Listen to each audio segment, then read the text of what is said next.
Welcome to Learn Kannada channel. Today I am going to teach you the question paper, PPT4 question paper, Nudi Kannada. In that, the first part, Apatita Gadya Bhaga, Apatit Padyamsh, ಗದ್ಯಾಂಶ. ಕೊಟ್ಟಿರುವ ಗದ್ಯ ಭಾಗವನ್ನು ಓದಿಕೊಂಡು ಸೂಚನೆಗಳಿಗೆ ತಕ್ಕಂತೆ ಉತ್ತರಿಸಿ. ಗದ್ಯ ಭಾಗ को read करके you have to write the answers. ಒಮ್ಮೆ ಕೈಲಾಸದಲ್ಲಿ ಶಿವಗಣಗಳಲ್ಲಿ ಒಬ್ಬನಾದ ಪುಷ್ಪದತ್ತನು ಹಾಗೂ ಇಬ್ಬರು ರುದ್ರಕನ್ಯೆಯರು ರಾಗದ್ವೇಷಗಳಿಲ್ಲದ ಕೈಲಾಸದ ನಿಯಮಕ್ಕೆ ವಿರುದ್ಧವಾಗಿ ನಡೆದುಕೊಂಡರು. ಇದನ್ನು ತಿಳಿದ ಪರಮೇಶ್ವರನು ಅವರಿಗೆ ಭೂಲೋಕದಲ್ಲಿ ಮನುಷ್ಯರಾಗಿ ಹುಟ್ಟಿರಿ ಎಂದು ಶಾಪವಿತ್ತನು. ಏಕ್ ಬಾರ್ ಕೈಲಾಸ ಮೇ ಶಿವಗಣಗಳಲ್ಲಿ ಒಬ್ಬನಾದ ಶಿವಗಣ ಮೇ ಏಕ್ ಪುಷ್ಪದತ್ತ ಕ್ಯಾ ಕರ್ತಾ ಹೈ ಹಾಗೂ ಇಬ್ಬರು ರುದ್ರಕನ್ಯೆಯರು ದೋ ರುದ್ರ ಕನ್ಯೆ ಲೋಗ राग द्वेषಗಳಿಲ್ಲದ ಕೈಲಾಸದ ನಿಯಮಕ್ಕೆ उस कैलाश का नियम को विरुद्ध होके विरुद्ध हो जाते हैं. इसके लिए शिव जी परमेश्वर क्या करते हैं, नेक्स्ट आप भूलोक में जन्म होके आ जाओ करके उनको ಶಾಪ್ देते हैं. ಇದನ್ನು ತಿಳಿದ ಪರಮೇಶ್ವರನು ಅವರಿಗೆ ಭೂಲೋಕದಲ್ಲಿ ಮನುಷ್ಯರಾಗಿ ಹುಟ್ಟಿರಿ, ಮನುಷ್ಯ ಭೂಲೋಕ में आप मनुष्य बन के ಹುಟ್ಟಿರಿ ಅನ್ನಕ್ಕೆ जन्म लो करके ಶಾಪವಿತ್ತನು ಶಾಪ್ देता है. ಇದರಿಂದ ನೊಂದ ಪುಷ್ಪದತ್ತನು परमेश्वर निम्मन्नगली नाविरलारेವು. इसके बाद पुष्पदत्त को बुरा लग जाता है. वो परमेश्वर जी को बोलते हैं आपको छोड़ के हम नहीं रह सकते हैं, दಯ ತೋರಿ ನಮ್ಮ ತಪ್ಪನ್ನು ಮನ್ನಿಸಿ ಎಂದು ಪ್ರಾರ್ಥಿಸಿದನು. हमको माफ़ कर दो करके वो प्रेयर करता है. ಭಕ್ತ ಪ್ರಿಯನಾದ ಪರಮೇಶ್ವರನು ನನ್ನ ಶಾಪದಿಂದ ನೀವು ಭೂಲೋಕದಲ್ಲಿ ಹುಟ್ಟಬೇಕಾಗಿದೆ, ಆದರೆ ಆದಷ್ಟು ಬೇಗ ನಿಮ್ಮನ್ನು ಕೈಲಾಸಕ್ಕೆ ಕರೆಸಿಕೊಳ್ಳುತ್ತೇನೆ. मेरा शाप के कारण आप लोग भूलोक में जन्म लो, लेकिन जितने जल्दी हो सके उतना जल्दी मैं आपको वापस बुला लूँगा कैलाश में करके बोलते हैं. ಆದರೆ ಆದಷ್ಟು ಬೇಗ ಓಕೆ. ಅದರಂತೆ ಪುಷ್ಪದತ್ತನು ಚೋಳ ದೇಶದ ರಾಜಮನೆತನದಲ್ಲಿ ಹುಟ್ಟಿ ನಂಬಿಯಣ್ಣ ಎಂಬ ಹೆಸರನ್ನು ಪಡೆದನು.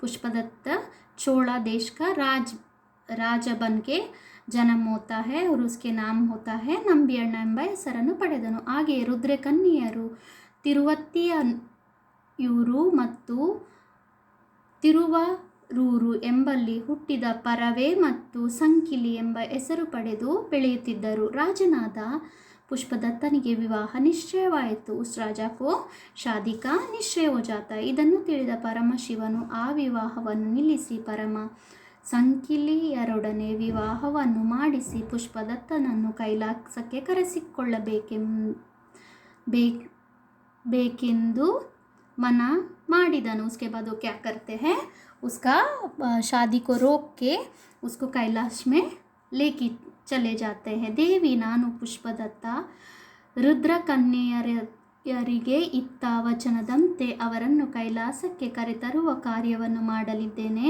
ನೀನು ನನ್ನೊಂದಿಗೆ ಬಂದು ನನ್ನ ಲೀಲೆಗಳನ್ನು ನೋಡುತ್ತಿರು ಎಂದನು. ನೋಡುತ್ತಿದ್ದಂತೆ ಪರಮಶಿವ ಒಬ್ಬ ವೃದ್ಧ ಶಿವಭಕ್ತ ವೇಷವನ್ನು ಧರಿಸುತ್ತಾನೆ. देखते देखते वो एक शिव भक्त का वेश धारण करता है. ಆಪಾದ ಮಸ್ತಕ ವಿಭೂತಿಯನ್ನು ಧರಿಸಿದ್ದಾನೆ. ಮಸ್ತಕ ಮೇ ವಿಭೂತಿ ಲಗಾತಾ है. ಆ ವೃದ್ಧನ ಮೈಯ ಚರ್ಮವು ಜೋಲುತ್ತಿತ್ತು, यानी कि वो बुढ़ापे में जो स्किन होता है ना ऐसा हो गया. ಚರ್ಮಾಂಬರವು ಶ್ವೇತಾಂಬರವಾಯಿತು. ಚಂದ್ರನು ಕೊಡೆಯಾದನು. ಚಂದ್ರ जो है वो कोड़े यानी कि अम्ब्रेला बन जाता है. त्रिशूलವು कोड़ೆಯ ಕೋಲಾಯಿತು. त्रिशूल उस छतरी का डंडा बन जाता है. वह खड्गವು ऊरुगोलाಯಿತು. खड्ग जो है वो हाथ में पकड़ने के लिए डंडा बन जाता है. रुंडमाಲೆಯು ಜಪಮಾಲೆಯಾಯಿತು. ಬ್ರಹ್ಮಕಾಲವು ಕಮಂಡಲವಾಯಿತು. नेक्स्ट द क्वेश्चंस ಕೊಟ್ಟಿರುವ ವಾಕ್ಯದಲ್ಲಿ ಸರಿಗೊಳಿಸಿ ಬರೆಯಿರಿ. यहाँ पे गलत करके लिखा हुआ है, उसको सही करके लिखना है. ವಿವಾಹವು ರಾಜನಾದ ವಿಶ್ವಯವಾಯಿತು ಪುಷ್ಪದತ್ತನಿಗೆ. ರಾಜನಾದ ಪುಷ್ಪದತ್ತನಿಗೆ ವಿವಾಹ ನಿಶ್ಚಯವಾಯಿತು. Is the first answer. ಪರಮಶಿವ ವೇಷವನ್ನು ನೋಡುತ್ತಿದ್ದಂತೆ ಒಬ್ಬ ವೃದ್ಧ ಧರಿಸಿದನು ಶಿವಭಕ್ತ. ರಾಜನಾದ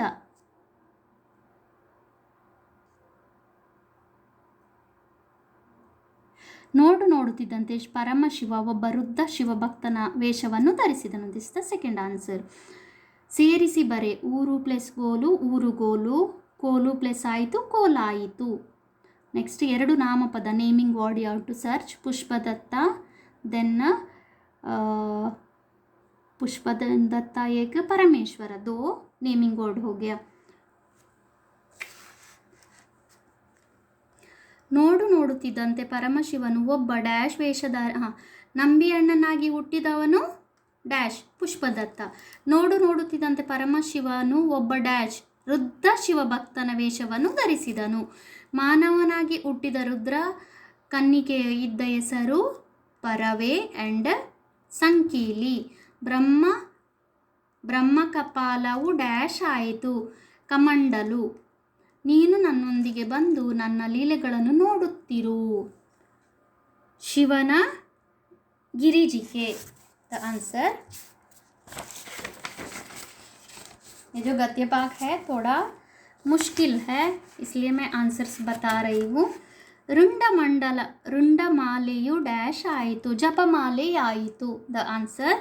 ನೆಕ್ಸ್ಟ್ ಕೊಟ್ಟಿರುವ ಗದ್ಯ ಭಾಗವನ್ನು ಓದಿಕೊಂಡು ಸೂಚನೆಗೆ ತಕ್ಕಂತೆ ಉತ್ತರಿಸಿ. ಗದ್ಯ ಭಾಗ.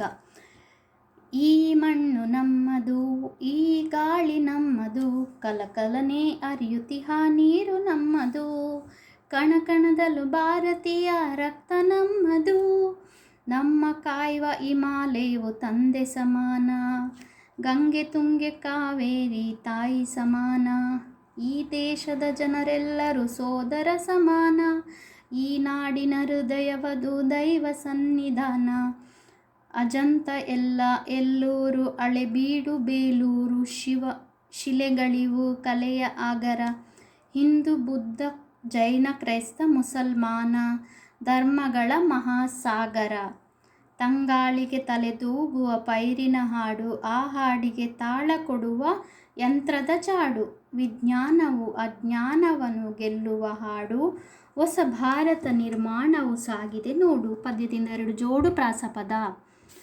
ಪ್ರಾಸಪದ ಇಸ್ ದ ರೈಮಿಂಗ್ ವರ್ಡ್ಸ್.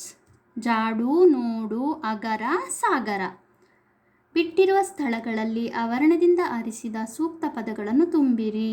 यहाँ से यानी कि आपको 4 आंसर्स दिया हुआ है, वहाँ से सही आंसर लिखना है. ಕಣಕಣದಲ್ಲೂ ಡ್ಯಾಶ್ ರಕ್ತ ನಮ್ಮದು ಭಾರತೀಯ ರಕ್ತ, ಕಲಕಲನೆ ಹರಿಯುವುದು ಡ್ಯಾಶ್ ನೀರು, ವಿಜ್ಞಾನವು ಗೆಲ್ಲುವುದು ಅಜ್ಞಾನ.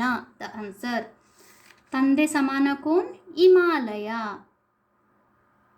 ದೇಶದ ಜನರು ಸೋದರ ಸಮಾನ, ನಾಡಿನ ಹೃದಯ ದೈವ ಸನ್ನಿಧಾನ.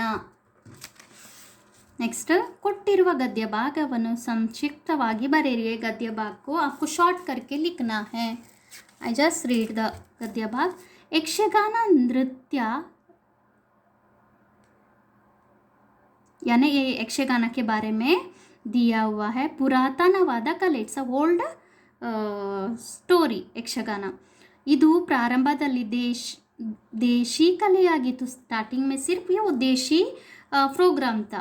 ಆನಂತರ ಶಾಸ್ತ್ರದ ಚೌಕಟ್ಟಿನಲ್ಲಿ ಒಳಪಟ್ಟಿದೆ. ಯಕ್ಷಗಾನದಲ್ಲಿ ಹಾಡು, ಕುಣಿತ, ಮಾತುಗಾರಿಕೆ, ಅಭಿನಯಗಳು ಇದ್ದು ಬಲು ರಂಜನೀಯವಾಗಿದೆ. ಯಕ್ಷಗಾನವು ದಕ್ಷಿಣ ಕನ್ನಡ ಹಾಗೂ ಉತ್ತರ ಕನ್ನಡ ಜಿಲ್ಲೆಗಳಲ್ಲಿ ಬಹಳ ಪ್ರಸಿದ್ಧವಾಗಿದೆ.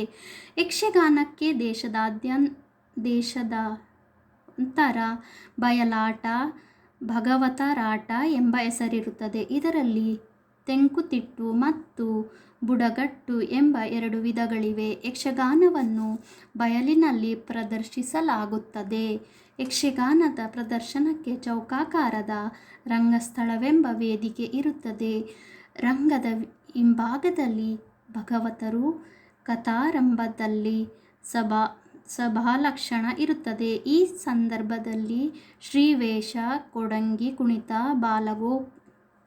ಬಾಲಗೋಪಾಲರ ಕುಣಿತಗಳು ಇರುತ್ತವೆ. ತದನಂತರ ಪ್ರಸಂಗವು ಪ್ರಾರಂಭವಾಗುತ್ತದೆ. ಪ್ರಸಂಗ ಅಂದರೆ ಆಡಿ ತೋರಿಸಲಿರುವ ಕತೆ. ಯಕ್ಷಗಾನ ಪ್ರದರ್ಶನವು ರಾತ್ರಿ ಇಡೀ ಇರುತ್ತದೆ. ಈಗಿನ ಕಾಲಮಿತಿ यक्षगान प्रदर्शन ನಡೆಯುತ್ತದೆ. ये आपको ये स्टोरी जो है यक्षगान का बारे में दिया हुआ है, इसको आपको शॉर्ट करके लिखना है. ಕೊಟ್ಟಿರುವ ಗಾದೆ ಮಾತುಗಳನ್ನು ವಿಸ್ತರಿಸಿ, यानी ಮೊಹರಂ को ವಿಸ್ತರಣೆ करके लिखना है. ಮನಸ್ಸಿದ್ದರೆ ಮಾರ್ಗವಿದೆ, ದಯೆಯೇ ಧರ್ಮದ ಮೂಲ. ಕೊಟ್ಟಿರುವ ವಿಷಯಗಳು ಯಾವುದಾದರೂ ಒಂದರ ಕುರಿತು ಪತ್ರ ಬರೆಯಿರಿ. Out right the letter. दोनों में से एक ಲೆಟರ್ लिखना है. ನಿಮ್ಮ ಅಕ್ಕನ ಮದುವೆ 2 ದಿನಗಳ ರಜೆಯನ್ನು ಕೋರುತ್ತಾ ನಿಮ್ಮ ಪ್ರಾಂಶುಪಾಲರಿಗೆ प्रजापत्रವನ್ನು ಬರೆಯಿರಿ. एक सिस्टर का मैरिज करके प्रिंसिपल को 2 दिन का छुट्टी के लिए लेटर लिखना है. उसके बाद ವಾರ್ಷಿಕ ಪರೀಕ್ಷೆಯ ಫಲಿತಾಂಶದಲ್ಲಿ ಅತ್ಯಧಿಕ ಅಂಕ ಪಡೆದದ್ದು ಕುರಿತು ತಂದೆಗೆ ಪತ್ರ ಬರೆಯಿರಿ.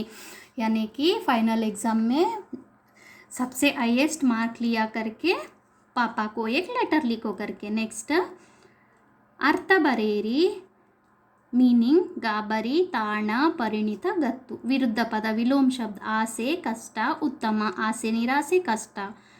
सुख उत्तम, कुरु उत्तम.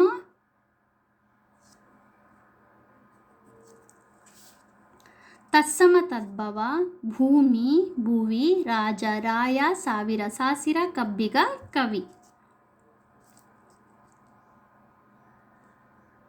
ಉತ್ತಮ ಇಸ್ ದ ಕುರೂಪ. ಲಿಂಗ ಬದಲಿಸಿ, ಲಿಂಗ್ ಬದಲಿಯೇ. ಸೇವಕ ಸೇವಕಿ, ಮಗಳು ಮಗ, ಗಂಡು ಮಗು ಹೆಣ್ಣು ಮಗು, ರಾಜಕುಮಾರ ರಾಜಕುಮಾರಿ. ವಾಕ್ಯ ಮಾಡಿರಿ. You have to make your own sentence. ಬೆರಗು ಕಂಗೊಳಿಸು. ನೆಕ್ಸ್ಟ್ ಬಿಟ್ಟಿರುವ ಜಾಗದಲ್ಲಿ ಆವರಣದಲ್ಲಿ ತೋರಿಸಿದ ಸೂಕ್ತ ಪದಗಳನ್ನು ತುಂಬಿರಿ. अगेन 4 आंसर्स दिया हुआ है, उसमें से आंसर्स आपको ढूंढ के लिखना है. ಒಂದೇ ಮಾತ್ರೆಯ ಕಾಲದಲ್ಲಿ ಉಚ್ಚರಿಸಲಾಗುವ ಸ್ವರಾಕ್ಷರಗಳು ಇಸ್ ದ ದೀರ್ಘ ಸ್ವರ. ಮಾ ಇದು ಅವರ್ಗೀಯ ವ್ಯಂಜನ. ಮಳೆಗಾಲ, ಮಳೆ ಪ್ಲಸ್ ಗಾಲ ಇಸ್ ದ ಆದೇಶ ಸಂಧಿ. ನಾಮಪದದ ಮೂಲ ಸ್ವರೂಪ ನಾಮ ಪ್ರಕೃತಿ. ರವಿ ಗೆಳೆಯ, ಕವಿ ಅವನು ಓದಿನಲ್ಲಿ ಬಲು ಚುರುಕು. ಅಡಿಗೆರೆ ಹಾಕಿದ ಪದ ಇಸ್ ದ ಗುಣವಾಚಕ. ಅರ್ಜುನನ ಗಾಂಡೀವನೆಂಬ ಬಿಲ್ಲು ಇತ್ತು. ಅಡಿಗೆರೆ ಹಾಕಿರೋ ಪದದಲ್ಲಿ ವಿಭಕ್ತಿ ಇಸ್ ದ ನಲ್ಲಿ. ಅಲ್ಲಿ ಇಟ್ ವಿಲ್ ಕಮ್ ಸಪ್ತಮಿ ವಿಭಕ್ತಿ. ಪಟಪಟ ಇದು ಜೋಡು ಪದ. ಸಿಂಹಾಸನದಲ್ಲಿ ಕುಳಿತಿದ್ದ ಸೀತಾ ಸಮೇತ ಶ್ರೀರಾಮವನ್ನು ಉಮಾ ಸಮೇತನಾದ ಪರಮೇಶ್ವರಂತೆ ಶೋಭಿಸುತ್ತಿದ್ದರು. ಈ ವಾಕ್ಯದಲ್ಲಿರುವ ಅಲಂಕಾರ. ಮುಖ್ಯಮಂತ್ರಿಗಳು ನಾಳೆ ಮಂಗಳೂರಿಗೆ ಆಗಮಿಸುವ. ಈ ವಾಕ್ಯದಲ್ಲಿರುವ ಕಾಲ ಭವಿಷ್ಯತ್ ಕಾಲ. Tomorrow he will come. Masti Venkatesh Iyengar ಪ್ರಸಿದ್ಧರಾಗಿದ್ದು ಮಾಸ್ತಿ ಕನ್ನಡದ ಆಸ್ತಿ. ಮಾಸ್ತಿ ಕನ್ನಡದ ಆಸ್ತಿ.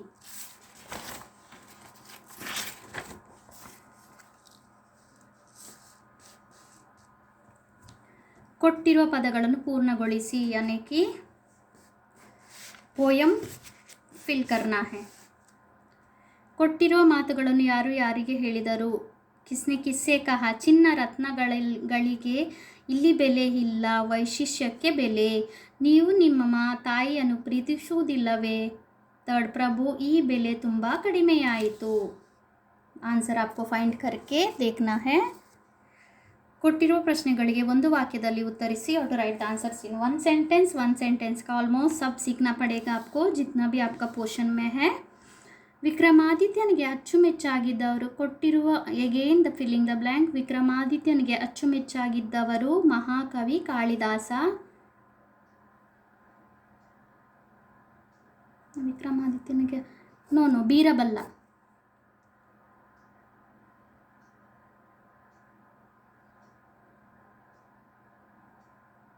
ಕನ್ನಡದ ಮೊದಲ ಪತ್ರಿಕೆ ಮಂಗಳೂರು ಸಮಾಚಾರ. ಕನ್ನಡ ನಾಡಿನಲ್ಲಿ ಡ್ಯಾಶ್ ಆಡಿರಲಿ ಎಂದು ಕೋಗಿಲೆಯ ಹಾಡಿರಲಿ. ತಾಯಿಗಿಂತ ಬಂಧುವಿಲ್ಲ, ಉಪ್ಪಿಗಿಂತ ರುಚಿ ಇಲ್ಲ. ಮಹಾಕವಿ Kalidasa. This is the answer. ವಿಕ್ರಮಾದಿತ್ಯನಿಗೆ ಅಚ್ಚುಮೆಚ್ಚಾಗಿದ್ದವರು. ಕನ್ನಡದ ಕಹಳೆ ಮೊಳಗಲಿ ಪದ್ಯವನ್ನು ಬರೆದವರು ಕವಿ Kuvempu. Again the 3 to 4 sentence answer. I'll just read the question. ಜನಪದರು ಚೆನ್ನಿಗಯ್ಯನ ಕಣವನ್ನು ಹೇಗೆ ವರ್ಣಿಸಿದ್ದಾರೆ? ಮಾಸ್ತಿಯವರು ತಮ್ಮ ತಾಯಿಯ ಭಾವಚಿತ್ರವನ್ನು ಬಾಗಿಲ ಮೇಲೆ ಹೇಗೆ ಹಾಕಿದ್ದಾರೆ? ಕನ್ನಡದ ನಾಡೇ ನನಗಿರಲಿ ಎಂಬ ಅಪೇಕ್ಷೆ ಕನ್ನಡದ ಕಹಳೆ ಮೊಳಗಲಿ ಎಂಬ ಕವನದಲ್ಲಿ ಹೇಗೆ ವರ್ಣಿಸಿದ್ದಾರೆ? ಕನ್ನಡದ ನಾಡಿಗೆ ಜರ್ಮನರನ್ನು ಕೊಡುಗೆಗಳೇನು? ಕೊಟ್ಟಿರುವ ಪ್ರಶ್ನೆಗಳಿಗೆ 2-3 ವಾಕ್ಯದಲ್ಲಿ ಉತ್ತರಿಸಿ. Again you have to write the answers in 3 to 4 sentence. ಬೊಂಬೆ ತಯಾರಕನು ನಾನು ಸೋತೆ, ನನ್ನ ಪರಿಶ್ರಮ ಸಾರ್ಥಕವಾಯಿತೆಂದು ಹೇಗೆ ಹೇಳಿದ್ದಾರೆ? ಆ ಸ್ಥಾನಕ್ಕೆ ತಂದಿದ್ದ 3 ಗೊಂಬೆಗಳ ವೈಶಿಷ್ಟ್ಯವನ್ನು ನಿಮ್ಮ ಮಾತುಗಳಲ್ಲಿ ಬರೆಯಿರಿ. ತಾಯಿಯ ಮಹತ್ವದ ಕುರಿತು ಮಾಸ್ತಿಯವರು ಹಾಡಿದ ಮಾತುಗಳೇನು? This is the question paper. Answers कुछ मैंने बताया है, कुछ आपको करना है.